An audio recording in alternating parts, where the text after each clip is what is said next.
Assalamualaikum warahmatullahi wabarakatuh. Bismillah walhamdulillah wassalatu wassalamu ala man la nabiyya ba'dah Sayyidina wa maulana Muhammad ibn Abdullah sallallahu al-qa'imi bihuquqillah wa ala alihi wa sahbihi wa mawalah, amma ba'd. Puji dan syukur mari kita panjatkan kehadirat Allah subhanahu wa ta'ala, zat yang maha ghafur. Salawat berakaikan salam kita haturkan kehadiran baginda Nabi besar Muhammad sallallahu alaihi wasallam tasliman katsira. Baik ikhwatal iman yang dimuliakan Allah Subhanahu wa taala, pengajian sirah nabawiyah pagi ini masih tetap melanjutkan tentang keagungan Nabi kita Muhammad sallallahu alaihi wasallam tasliman katsira, dan pagi ini insyaallah akan saya sampaikan sebuah riwayat dari Imam Al-Bukhari rahimahullah ta'ala rahmatul abrar tentang bagaimana para sahabat Nabi mengagungkan Nabi alaihi wassalam. Baik, Nabi kita yang mulia memang hari kelahirannya ada kontroversi di antara ahli tarikh, seperti halnya Syekh Saifur Rahman Al-Mubarakfuri yang setiap Kamis pagi kita dua Kamis pagi maksud saya kita pelajari sirahnya, dan beliau banyak mengambil dari kitab Rahmatan lil Alamin dari guru beliau.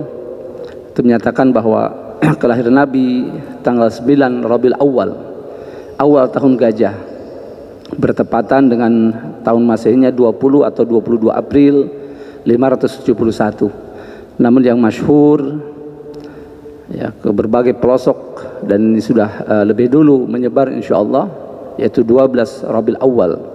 Kalau harinya sepakat semua hari Senin pagi dini hari ya. Sehingga di berbagai belahan bumi setiap menjelang bulan Rabiul Awal, seperti yang kami bahas dan kami sampaikan 2 atau 3 Kamis yang lalu ya, kaum muslimin, para ulamanya menyambut kelahiran Nabi SAW dengan menyampaikan biografi beliau, kemudian akhlak-akhlak mulia beliau, kemudian bagaimana para sahabat bersikap di hadapan beliau, perjuangan beliau dan lain sebagainya. Walaupun diawali dengan salawat, bacaan ayat Al-Quran, kemudian ditutup dengan doa dan sebagainya. Baik, kali ini kita simak bersama bagaimana cara sahabat, di antara cara sahabat mengagungkan beliau.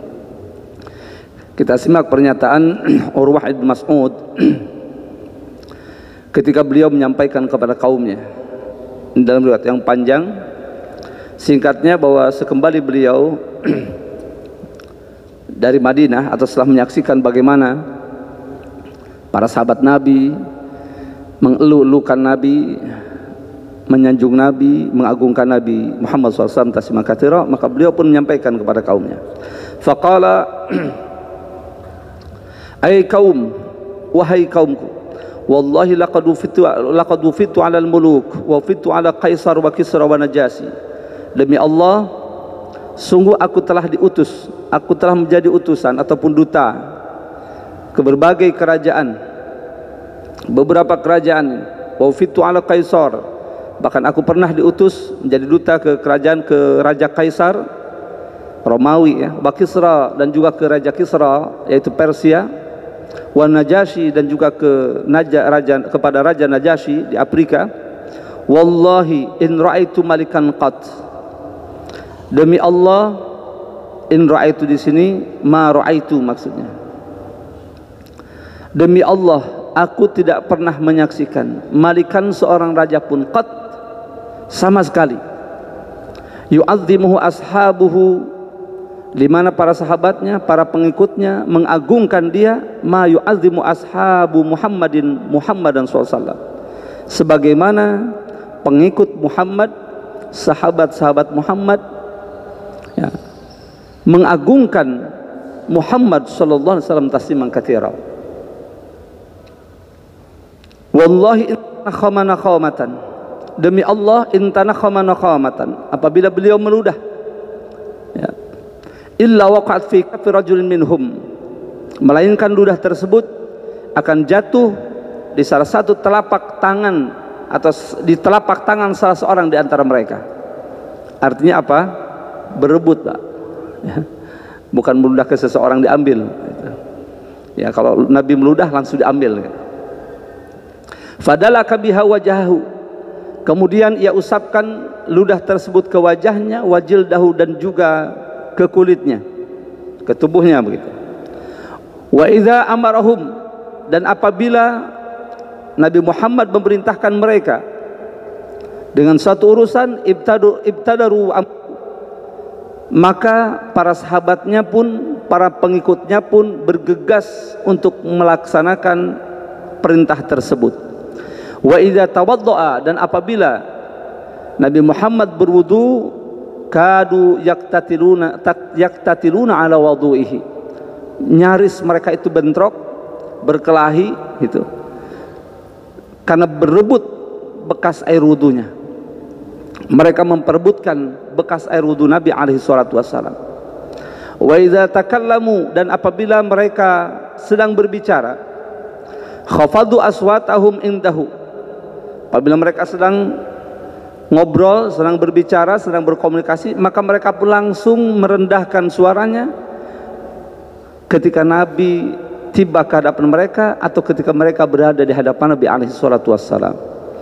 Wa ma yuhidduna ilaihi nazar, dan mereka tidak berani untuk melihat Nabi dengan sebelah mata ataupun memberikan isyarat kepada Nabi dengan sebagaimana manusia masyarakat umumnya biasa gitu, kepada teman atau kepada sahabat.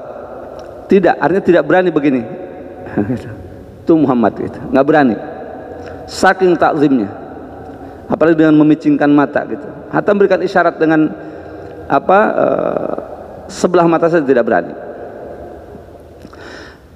Mengapa? Alasan ta'ziman lahu, karena mereka mengagungkan Nabi Muhammad SAW tasliman katsira. Nah, jadi kalau sahabat saya mengagungkan seperti itu, kita yang jauh masanya dari beliau, mestinya bagaimana sikap kita gitu. Yang paling utama pertama mengikuti ajarannya, ya, mengikuti akhlak-akhlaknya, melaksanakan perintah-perintahnya, menjauhi larangannya, kan itu.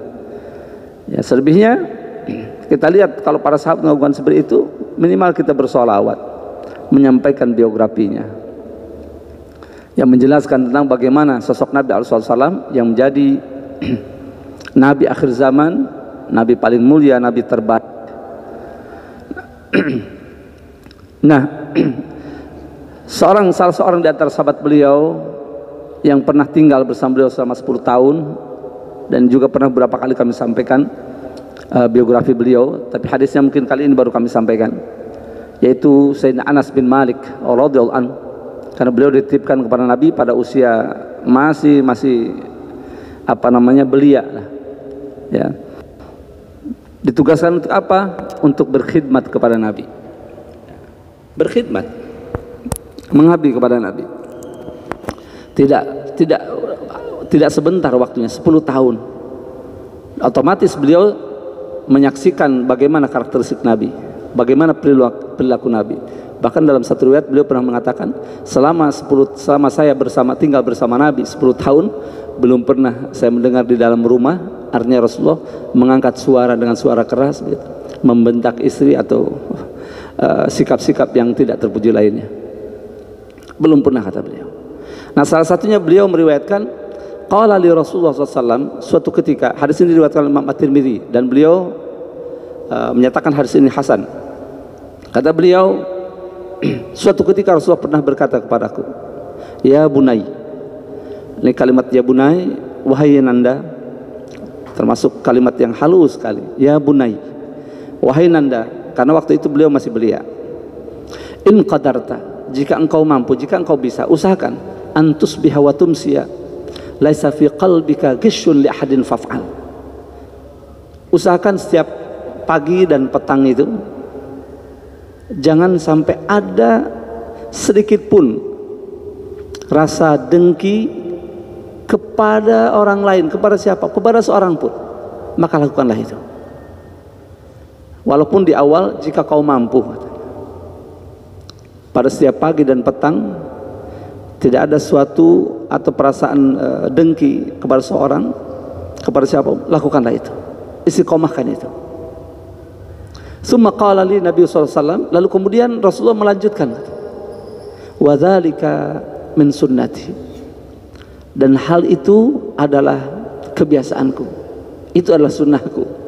Artinya bahwa Nabi SAW tidak pernah ada dendam, tidak pernah ada rasa hasud, tidak pernah dengki di hatinya. Setiap saat, setiap hari, pagi, petang, setiap harinya, setiap saat. Dan itu adalah sunnahku. Wa man ahya sunnati faqad ahabbani, dan barang siapa yang menghidupkan sunnahku maka dia telah mencintaiku. Wa man ahabbani kana ma'i fil jannah, dan barang siapa mencintai aku pasti kelak di akhirat dia akan bersamaku dalam surga. Rawahu Tirmidzi rahimahullah taala. Namun yang sering sampai kepada kita kan penggalan hadis akhirnya, ya, man ahabbani kana ma'i fil jannah, padahal panjangnya seperti itu. Jadi Nabi SAW memberikan nasihat kepada Anas bin Malik radhiyallahu anhu, ya, jangan tertukar, ada Malik bin Anas, ada Anas bin Malik. Anas bin Malik sahabi al-jalil yang pernah dititipkan oleh ibunya, ya, untuk berkhidmat kepada Nabi selama 10 tahun. Kalau Malik bin Anas gurunya Imam Syafi'i rahimahullah ta'ala abrar, ulama tabi'in, tabi'in, ya, sahibul madhab. Malik bin Anas yang makamnya ada di Baqi' Al-Gharqad. Nah, ini dalam rangka menasihati beliau kepada Sayyidina Anas bin Malik, jangan sampai ada sedikit pun dengki di dalam hatinya. Dan ini untuk kita semua tentunya, sehingga beliau sampaikan kepada umat, ya, melalui riwayat yang diriwayatkan oleh para sahabat, dilanjutkan oleh para tabi'in, tabi'in, dan akhirnya sampai kepada kita. Rahimahumullah ta'ala rahmatal abrar. Usahakan setiap hari jangan sampai ada rasa dengki di hatimu. Lakukan itu, istiqomahkan, dan itu adalah tradisiku, itu adalah kebiasaanku, dan itu adalah sunnahku, kata Nabi. Sehingga man ahya sunnati faqad ahabbani, siapapun yang menghidupkan sunnahku berarti dia telah mencintaiku. Wa man ahabbani kana ma'i fil jannah. Ini jaminan dari Nabi, ya, siapapun yang mencintai aku maka pasti dia akan menemaniku bersamaku nanti dalam surga. Mudah-mudahan kita yang khususnya yang aktif menyimak, ya, Masya Allah, tentang biografi Nabi SAW, termasuk mahabbah kepada beliau, ya, termasuk dalam kategori mahabbah kepada beliau yang kelak mendapat jaminan dari beliau akan bersamaku di dalam surganya. Nah, ini kalau sahabat cara mengagungkannya saja tadi Masya Allah luar biasa, sampai tidak ada apa namanya air ludah beliau jika berada di hadapan sahabat itu. Mereka ambil lalu dibasuhkan ke wajahnya, mereka usapkan juga ke kulitnya.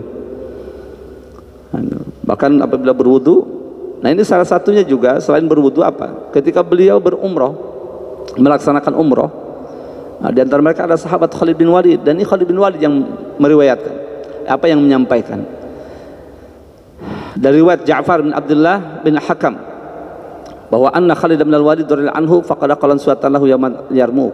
Juga beberapa kali pernah kami sampaikan juga, ya, bahwa suatu ketika di perang Yarmuk, Khalid bin Walid radhiyallahu anhu yang dapat julukan pedang dari pedangnya Allah, dan itu Rasulullah yang memberikan gelar itu, ya, saifun min suyufillah, terutama ketika di perang Mu'tah, ya, karena Ja'far bin Abi Thalib tumbang dengan keadaan yang sangat mengenaskan, dua tangannya terputus, kemudian bendera diambil, bendera kepemimpinan diambil alih oleh Zaid bin Harithah.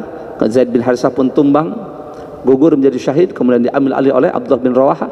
Lalu kata Nabi, kemudian diambillah oleh seorang pedang dari pedangnya Allah Subhanahu wa taala, yaitu Khalid bin Walid. Ya, peperangan yang sangat tidak berimbang. Kaum kafirin pasukan Romawi 200.000, sementara kaum muslim hanya sekian ribu. Nah, inilah sampai akhirnya peperangan itu pun sebetulnya tidak, kalau dilihat dari apa secara seksama, ya, kedua-duanya mundur sebetulnya, tapi tetap itu dikategorikan kemenangan berada di pihak kaum muslimin, karena jumlah yang sangat sedikit bisa mengecoh dengan taktik yang dilakukan oleh Sayyidina Khalid bin Walid. Mereka dipukul mundur, nah Khalid pun menarik mundur juga, mundur teratur, karena perhitungan ini tidak akan sanggup. Ya, ini perperangan yang luar biasa. Nah, suatu ketika di perang Yarmuk, ya, karena berapa hari di perang Yarmuk, perjalanannya kembalinya, masya Allah. Sayyidina Khalid bin Walid, seorang panglima, kehilangan pecinya. Jadi pecinya hilang, jatuh. Lalu kata beliau, faqala utlubuha, beliau merintahkan kepada pasukannya, tolong cari kopiahku, carilah kopiahku. Falam yajiduha, setelah mereka mencari ke sana kemari begitu, ternyata tidak menemukan qalansuah itu, peci tersebut. Akhirnya mereka lapor, wahai panglima, kami tidak mendapatkannya. Lalu ternyata Khalid bin Walid tidak menyerah begitu saja. Beliau memerintahkan kembali, utlubuha, pokoknya cari sampai ketemu. Oh, instruksi panglima, cari sampai ketemu. Oh, makanya pasukan langsung menyebar kembali mencari peci tersebut. Apa yang terjadi? Fawajaduha, setelah mereka cari ke sana kemari, akhirnya mereka mendapatkan peci itu. Yang unik apa? Ternyata peci yang diperintahkan oleh siapa? Khalid untuk menemukan peci tersebut bukan peci yang mahal, bukan peci baru gitu. Ya. Mungkin di antara sahabat ada yang berpikir, di antara prajurit ada yang berpikir, ini peci pasti peci spesial ini. Peci yang mahal, peci yang terbuat dari apa gitu, dari mana? Karena ketika lapor tidak ditemukan, cari lagi sampai ketemu. Wah, ini peci apa ini? Ini peci spesial ini. Ternyata makanya disebut kalimat idza fa idza hiya qalansuatun khaliqah. Kalau bahasa kita, ternyata pecinya peci yang sudah usang, peci yang sudah jelek gitu, peci yang sudah lama. Emang kalau peci hitam, mungkin kalau peci di kita hitam itu yang sudah kemerah-merahan begitu, sudah berubah warna gitu. Karena saking lamanya, kena terik matahari, kena hujan juga barangkali begitu. Ini peci yang sudah usang. Laysat bijadidah, bukan peci baru. Faqala Khalid, lalu Sayyidina Khalid pun menjawab, ya mungkin berkata, ini sebagai jawaban kepada mereka jika ada yang bertanya-tanya, kenapa kok peci kayak begini harus dicari. Nah, Khalid menjelaskan, radhiyallahu anhu, i'tamara Rasulullah sallallahu alaihi wasallam, suatu ketika Rasulullah sedang melaksanakan umrah, fahalaqa ra'sahu, lalu kemudian Rasulullah bertahallul dengan mencukur habis rambutnya. Ya, ada taksir, ada halak. Kalau halak itu berarti menggundul rambut rambut kepalanya. Kalau taksir itu adalah dengan dirapikan saja, dipotong setengahnya ataupun artinya tidak sampai habis. Ya. Itu taksir namanya. Nah, Rasulullah SAW kebiasaan beliau selalu menggundul habis, dan memang afdolnya tahallul itu begitu, diplontos, karena Nabi SAW pernah mendoakan sampai 3 kali, Allahumma gfir lil muhallikin, Allahumma gfir lil muhallikin, Allahumma gfir lil muhallikin. Nah, ketika Nabi berdoa Allahumma gfir lil muhallikin, ya Allah ampunilah mereka yang bertahallul dengan dibotak pelontos begitu, dengan dicukur habis. Sahabat yang mencukur rambutnya sedikit saja begitu, tidak sampai pelontos, ya, meminta juga walil muqassirin ya Rasulullah. Jadi request gitu, termasuk saya yang motong sedikit ya Rasulullah gitu, yang tidak habis ya Rasulullah, termasuk kami ini. Tapi Nabi tetap aja Allahumma gfir lil muhallikin, tetap nggak putus asa. Sekali lagi walil muqassirin ya Rasulullah, Allahumma gfir lil muhallikin. Kata dia walil muqassirin ya Rasulullah. Ini yang keempat baru walil muqassirin katanya. Jadi sekali yang keempat. Tapi para asatid yang tidak botak, jamaahnya botak nanya, Ustaz katanya Abdul botak, Nabi kan 3 kali, oh Ustaz kok nggak botak? Nabi kan hanya sekali. Iya, sekali juga doanya Nabi katanya. Masih ada alasan, masih ada ngeles.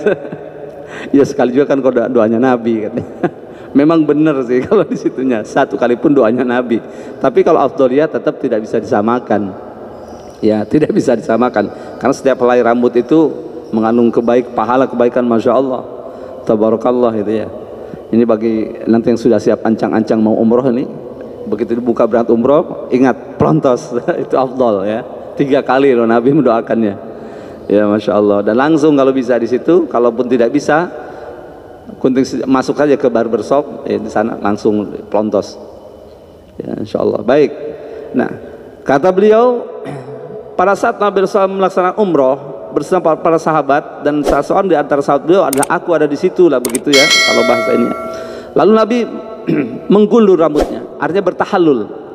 Nah pada saat bertahallul itulah fabtararun nasu jawadi basyarihi, begitu dipotong para sahabat langsung mengerubungi apa, samping kanan kiri kepala beliau untuk apa, memperebutkan rambutnya, berebut rambutnya. Antum bisa bayangkan, rambutnya diperebutkan, rambut Nabi diperebutkan. Fasabaqtuhum ila nasiyati, ini beliau yang menuturkan, tapi saya yang dahulu mereka, kata. Ya Khalid kan Masya Allah seorang yang kuat luar biasa, makanya jadi panglima tidak pernah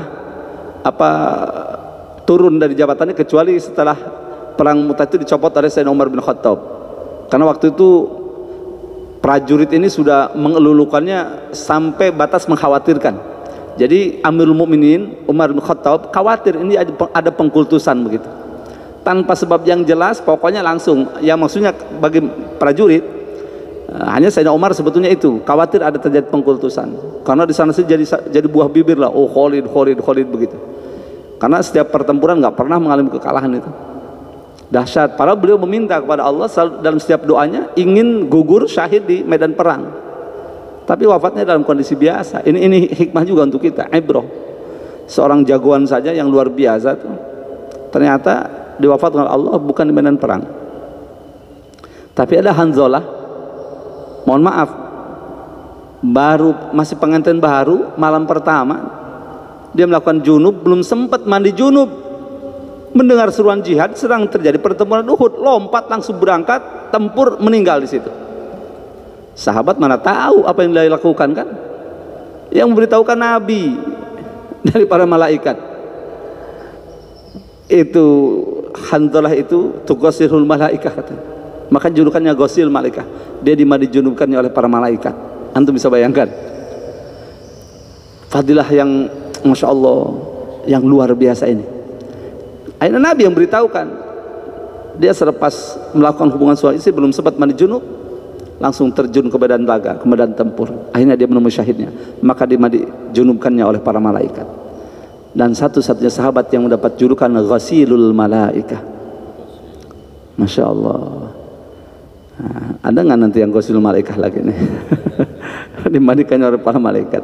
Ya artinya kita bisa mengambil kesimpulan dalam kondisi begitu nggak usah sibuk mandi dulu. Kalau sudah terjadi pertempuran begitu, sudah terjun aja dah, biarkan nanti malaikat yang memandikan kita, nggak usah sibuk mandi dulu, ketembak panah nanti habis. Sudah. Nah ini ada, jadi subhanallah, mungkin kalau tidak ada riwayat ini kita masih bingung, oh dalam kondisi begitu bagaimana, apa mandi dulu, padahal perang berkecamuk. Ternyata nggak usah. Lihat sahabat, langsung saja sudah. Jangan langsung kabur. Aduh. Iya kalau diserbu ya nggak boleh, haram itu. Kalau sudah turun dari fatwa dari mufti, dari imam, dari kalau kita ketua MUI misalnya, ada penjajah nyerang kembali, ya, wajib buat setiap muslim yang dewasa yang ini untuk berjihad jalan Allah, maka sudah. Jadi wajib bagi kita itu. Nah itu ya.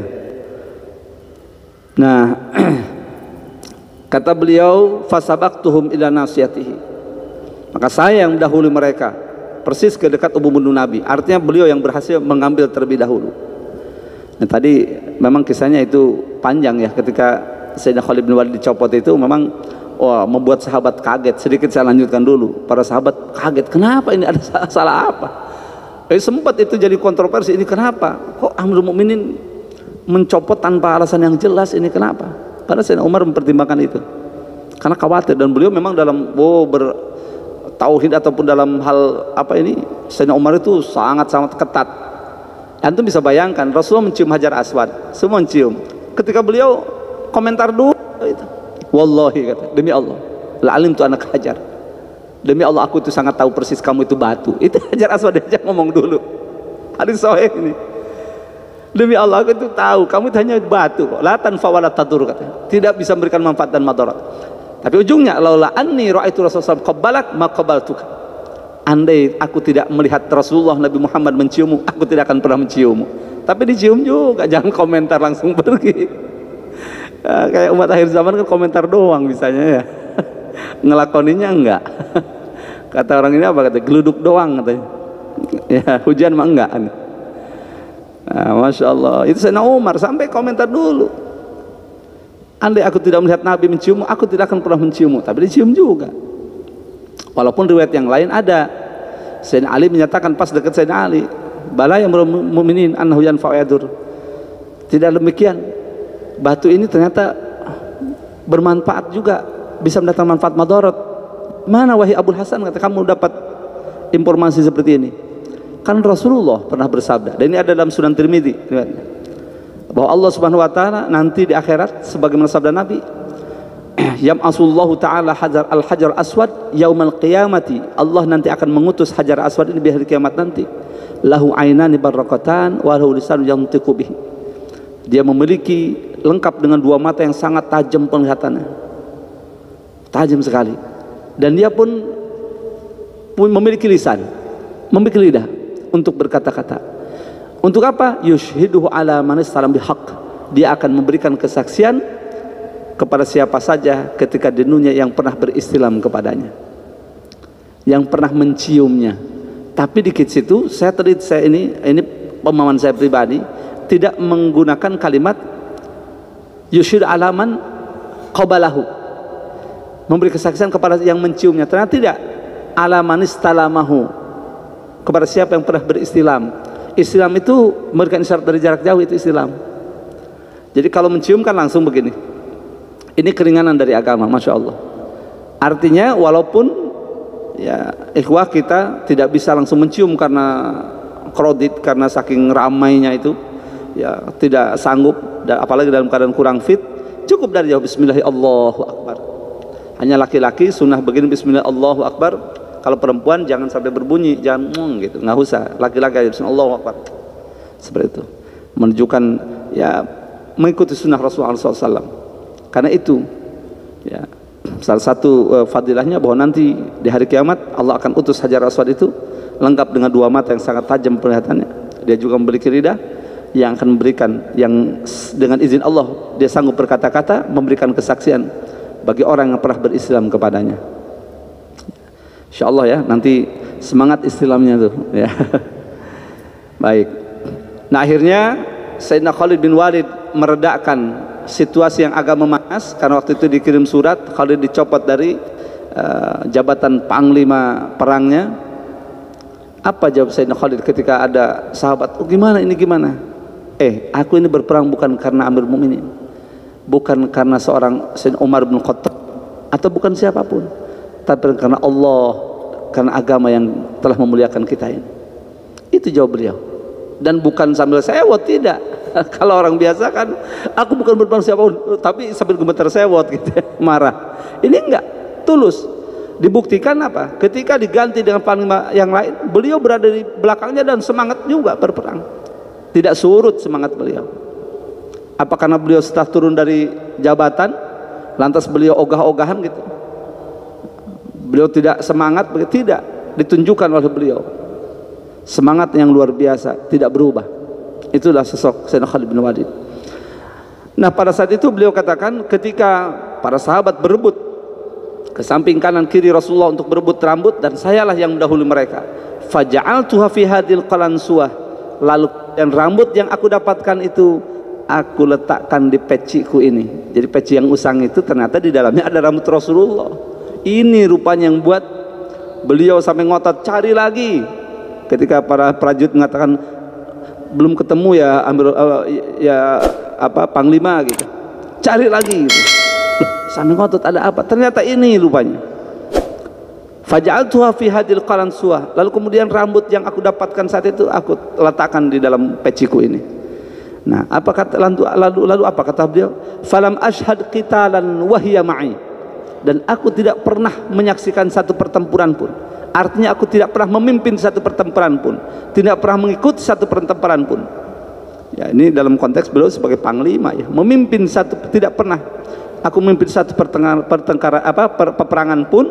Wahya ma'i, sementara dia rambut peci yang ada rambutnya Nabi ini selalu bersamaku, illa ruziktu an-nasr, melainkan aku selalu diberikan kemenangan oleh Allah Subhanahu wa taala. Antum bisa bayangkan ya, dengan makanya ulama memasukkan hadis ini, riwayat ini ke dalam bab tabarruk. Makanya ada satu kitab Tabarrukus Sahabah Rasulullah SAW, tabarruknya sahabat kepada Rasulullah SAW. Itu dicetak di Mekah, mualifnya juga orang Mekah, dan disebar di Saudi. Ya, tidak termasuk buku kitab yang dilarang. Ya, dijual bebas. Insyaallah sekarang pun masih ada. Tabarrukus Sahabah.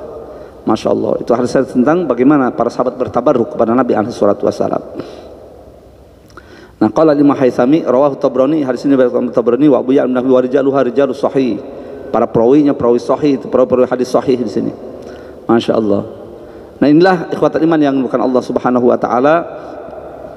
Dari sini kita tahu betapa para sahabat Nabi memberikan contoh kepada kita. Mereka mengagungkan Nabi sampai seperti itu, dan Nabi tidak pernah melarang. Hanya saja kata Nabi dalam satu momen, la tatruni kama tatrun nasara Isa bin Maryam. Jangan kalian mengagung-agungkan aku, menyanjung aku berlebihan seperti orang Nasara menyanjung Isa. Apa kata ulama maksudnya ini?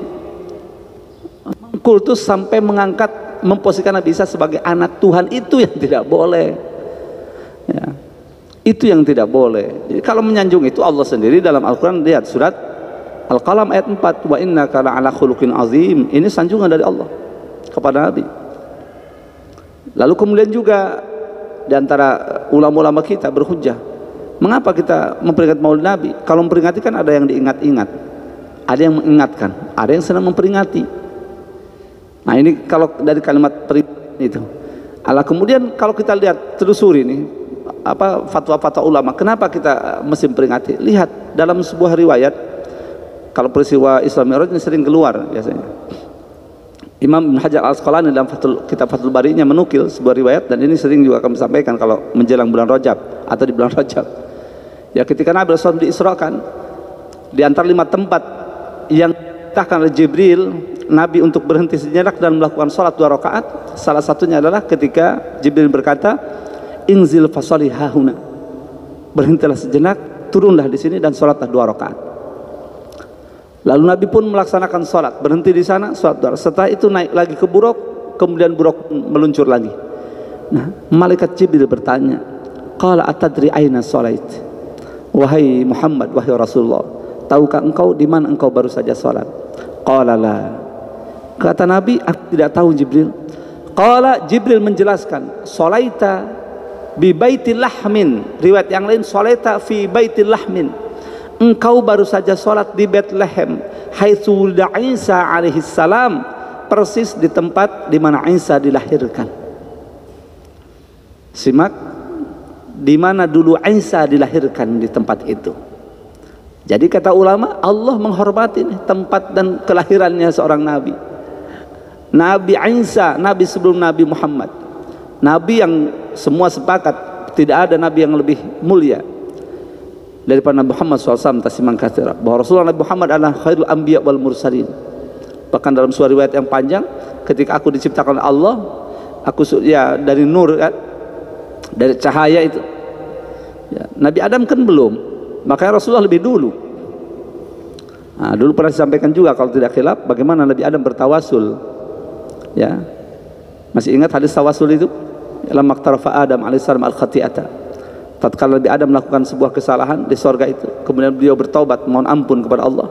Syekh Ibnu Taimiyah menghadirkan 2 hadis dan itu mengupas panjang lebar, kemudian membahas kalimat ayat Al-Qur'an, fatalaqa Adam min rabbih kalimatin fataba alaihi innahu wal ghafurur rahim, itu dalam surat Al-Baqarah. Ya, Nabi Adam memohon kepada Allah. Intinya dalam hadis ini, ketika Nabi Adam melakukan terjebak dengan satu kesalahan, memakan buah khuldi itu, lalu diturunkan ke sorga, ke dunia, dari sorga dikeluarkan, turunkan ke dunia, lalu beliau pun bertaubat mohon ampun. Qala rabbi bihaqqi Muhammadin, qala rabbi as'aluka bihaqqi Muhammadin lima ghafartani.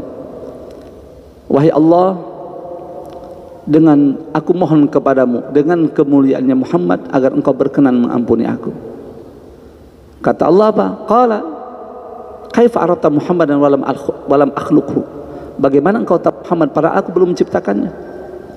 Qala, Nabi Adam menjawab, lamma khalaqtani biyadik, tatkala engkau ciptakan aku wa nafakhta ruha fiyya, lalu engkau tiupkan ruh ke dalam jasadku, dan setelah itu aku hidup. Rafa'tu ra'si, maka aku mengangkat kepalaku. Seketika itu juga aku angkat kepalaku, ya Allah, ini dalam sorga. Fara'aitu ala qa'amil arsy maktuban la ilaha illallah Muhammadur Rasulullah. Maka setelah aku mengangkat kepalaku, aku melihat dengan jelas bahwa di tiang-tiang arsy tertulis kalimat la ilaha illallah Muhammadur Rasulullah. Tiada Tuhan yang patut dan wajib disembah kecuali Allah, dan Muhammad adalah utusan Allah. Fa'alimtu, maka dari situ saya tahu, annaka lam tudib ila ismika, bahwa engkau tidak mungkin menyandingkan sebuah nama dengan namamu, nama seseorang hamba dengan namamu, illa annahu khairul khalq, illa annahu ahabul khalqi ilaik, melainkan pasti si pemilik nama itu sosok yang paling kau cintai. Ternyata respon Allah, apa kata Allah? Tidak mengatakan engkau sok tahu, tidak. Salat ya Adam, engkau benar wahai Adam. Ud'uni bihaqqihi, memohonlah engkau kepadaku dengan kemuliaannya. Berdoalah engkau padaku Adam dengan kemuliaannya. Laula Muhammadun ma khalaqtuka, andai bukan karena Muhammad, kamu pun tidak akan aku ciptakan. Dan kalau riwayat yang lain, walaula Muhammadun ma khalaqtul jannata wan nar walan nar, kalau bukan karena Muhammad, surga dan neraka pun tidak akan aku ciptakan. Lalu muncul, lah ini hadisnya bermasalah katanya, ada. Padahal diriwayatkan Imam Al-Hakim dalam Mustadrak, dan beliau menyatakan hadisnya sahih. Ada yang mencoba menusuri karena saking nggak sukanya dengan tawasul, ditelusuri, ini ada Abdullah bin Muslim di situ, itu muttaham bil kadzib. Tapi lihat, jangan satu jalur. Kalau para ahli hadis itu, kibar-kibar ulama itu bukan satu jalur selesai, tidak. Ini turuk riwayatnya, ta'addud riwayat apa enggak? Dari mana apa sumbernya yang lain lagi? Ternyata riwayat Imam Tabrani berbeda. Sosok yang dituduh yang muttaham itu tidak ada di sana, tidak ada. Jadi murni dari orang-orang sahih semuanya, dari para perawi yang kuat. Nah maka kata ulama ahli hadis, tidak bisa kita langsung poris, oh ini dhaif, apalagi sampai palsu. Ini lihat dari Imam Tabrani dalam Mu'jamnya, ini jalurnya ternyata tidak ada. Hanya sosok perawi yang dituduh sebagai atau yang muttaham di situ itu tidak ada di sini. Makanya Imam Baihaqi dalam dalil nubuahnya mengatakan hadis ini sahih, dan beliau dalam mukadimahnya, saya tidak memuat hadis-hadis dhaif di kitab ini. Berarti itu jamin dari beliau. Siapa Imam Baihaqi? Oh, musnadnya 10 jilid itu hadis. Belum lagi Imam Suyuti, belum imam-imam yang lainnya.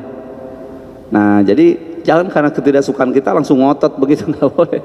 Lihat jalur yang lain. Ulama kita hormati, aneh gitu. Kalau ulama ini di setengah mati dijunjung, ini kok nggak mau, padahal referensi kitab-kitab hadis, siapapun yang studi tentang hadis pasti ke beliau-beliau itu, nggak lepas dari Imam Nawawi, Imam Suyuti, Tadribur Rawinya, ya aneh bin ajaib. Nah inilah ikhwah. Jadi itu tentang, bahkan Syekh Ibnu Taimiyah dengan begitu panjang lebar dalam kitab fatawinya, ya. Jadi makna itu, walaupun ketika ada pernyataan bahwa ya maaf karena waktu juga ya, nanti insya Allah kesempatan lain kita lanjutkan. Ya intinya beliau panjang lebar menguatkan hadis tentang tawasul ini, bahkan beberapa ayat beliau sampaikan di situ. Baik ikhwatul iman yang dimuliakan Allah Subhanahu wa taala. Nah itu tadi mengapa kita memperingati Maulid Nabi. Jawabannya ulama, Allah saja menghormati, menghargai tempat kelahiran dan sosok Nabi sebelumnya. Dengan bukti Nabi Muhammad diberitakan untuk sholat di situ. Ketika ditanya oleh Jibril, tahu nggak di mana engkau sholat? Enggak. Itulah Bethlehem kamu. Itulah Bethlehem, tempat dulu Isa dilahirkan. Ya, bayangkan. Lalu kemudian dalam surat Maryam ayat 33, apa kata Nabi Isa? Wassalamu alayya yauma wulidtu. Semoga keselamatan Allah limpahkan kepadaku pada hari kelahiranku. Itu Nabi Isa. Lah apalagi Nabi Muhammad sallallahu alaihi wasallam tasliman katsira. Baik, demikian yang dapat jika ada yang keliru dan salah itu pribadi, semoga Allah mengampuni dan ikhwah memaafkan semuanya. Yang benar semata bimbingan dari Allah. Sekali lagi semoga menjadi asbab kita kelak dihimpunkan bersama beliau di dalam surganya Allah Subhanahu wa taala. Hadanallahu majma'in wallahu al-hadi ila aqtarik. Wassalamualaikum warahmatullahi wabarakatuh.